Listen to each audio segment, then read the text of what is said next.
माधवनगर येथील विश्वभारती हॉटेल समोर स्वतःजवळ कोणताही परवाना नसताना देशी बनावटीचा पिस्टल घेऊन फिरणाऱ्या तरुणावर कारवाई करण्यात आली आहे। या तरुणाकडून एक पिस्टल आणि 2 जिवंत काडतुसे असा 50,400 रुपयांचा मुद्देमाल जप्त केलाय। अक्षय श्रीकांत पाटोळे असं कारवाई केलेल्या तरुणाचं नाव आहे। संजयनगर पोलीस ठाण्यात गुन्हे प्रकटीकरण शाखेने बुधवारी सायंकाळी 6 वाजण्याच्या सुमारास सदरची कारवाई केली आहे।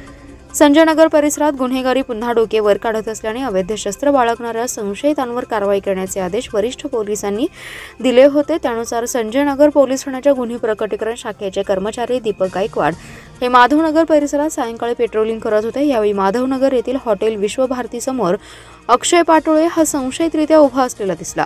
त्याच्यावर संशय आल्याने त्याला ताब्यात घेऊन तपासणी केली असता त्याच्या कमरेला एक देशी बनावटीचं पिस्टल मिळालं।